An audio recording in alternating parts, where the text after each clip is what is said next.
अस्सलामुअलैकुम वरहमतुल्लाहि वबरकातुहू। बिस्मिल्लाहिर्रहमानिर्रहीम। ए मोमिनो एड़न गालन बाबत सवाल न करियो जिन जी हकीकत जे करे अवां ते ज़ाहिर थिए त अवां खे दुखी बुरी ऐं नागवार लगे ऐं तकलीफ़ थिए ऐं जे कॾहिं कुरान नाज़िल थियण वक्त उन्हनि बाबत सवाल कंदो त उहे तव्हां ते ज़ाहिर कयूं वेंदियूं। हींअर त अल्लाह अवां खे इहो दरगुज़र करे थो, पर आइंदा लाइ ईअं न कंदा करियो। यकीनन अल्लाह बेहद बख़्शणहार ऐं निहायती बुर्दबार आहे। तव्हां खागिन क़ौमनि भी इहे सवाल पुछिया हुआ, जॾहिं उन्हनि ॻाल्हियुनि जी हक़ीक़त उन्हनि ते खुली त फिरी काफ़िर थी विया। अल्लाह न की बहीरा खे मुक़रर कयो आहे, न की साहिबा ऐं न वसीला ऐं न हाम खे, पर जिन कुफ्र कयो आहे उहे अल्लाह ते तोहमतूं मणीनि था ऐं उन्हनि मां अक्सर बेअकुल आहिनि। ऐं जॾहिं खेनि चयो वञे थो त अचो उन ॾांहुं जेकी अल्लाह नाज़िल कयो आहे ऐं रुजू करियो, रसूल ॾांहुं त चवनि था त असां लाइ बस उहो ई काफ़ी आहे जंहिं ते असां पंहिंजे अबनि ॾाॾनि खे हलंदे ॾिठो आहे। छा उन जे बावजूद भी उन्हनि जी पैरवी कंदा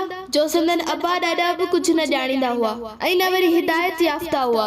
ए ईमान वारो, अवी पंहिंजी जिंद जाननि जी ॻणती ऐं फिक्र करियो। जेकॾहिं अवी सिधी राह ते हलंदो त को बि गुमराह अवां खे नुक़सान नथो पहुचाए सघे। यादि रखो त तव्हां सभिनी खे हिकु ॾींहुं पंहिंजे अल्लाह ॾांहुं मोटणो आहे, पोइ उन ॾींहुं हू तव्हां खे सभु ख़बर ॾींदो जेको कुझु अवां कंदा हुआ।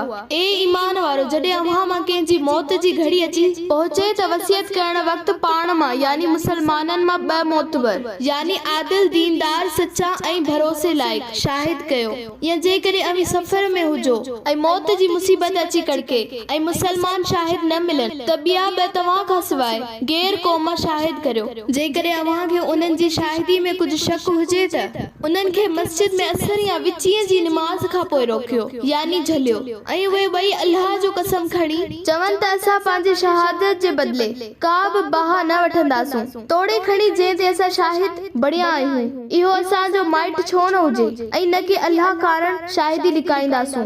ऐं जे शाहिदी लिकाईसी त उन वक्त बेशक असीं ज़रूर गुनाहगारनि मां थींदासूं, पर जे मालूम थिए त उहे ॿई यानी पहिरियां ॿई शायद कूड़ ॻाल्हाए या हक़ तलफ़ी करे गुनाहगार थी चुका आहिनि त उन्हनि जी जाइ ते ॿिया ॿ गवाह उन्हनि मां शाहिदी ॾीन जिन जो हक़ दबायल आहे या हक़ तलफ़ी कई वई आहे ऐं ॿई मैयत जा वेझा माइट हुजनि। ऐं ही ॿई नवां शाहिद अल्लाह जो कसम खणी चवनि त असांजी शाहिदी अॻी शाहिदनि जी शाहिदी खां वधीक सची आहे ऐं असां ज़्यादती न कई आहे। ऐं जे असां ईअं कयो त उन वक्त बेशक असां ज़रूर ज़ालिमनि मां थींदासूं। अहिड़ी तरह इहा उम्मीद करे सघिजे थी त उहे यानी पहिरियां शाहिद ठीक ठीक शाहिदी ॾींदा ऐं खेनि डप थींदो त हिननि जे कसमनि खां पोइ ॿियनि जे कसमनि सां उन्हनि खे रद्द कयो वेंदो यानी खेनि वरी को बि शाहिद न कंदो ऐं न वरी खेनि आदिल, मोतबर या भरोसे लाइक समझंदो। तंहिं करे अल्लाह जी नाफरमानी खां टिड़ियो ऐं चङी तरह ॿुधी छॾियो त अल्लाह फासिकनि, नाफरमाननि ऐं ज़ालिमनि खे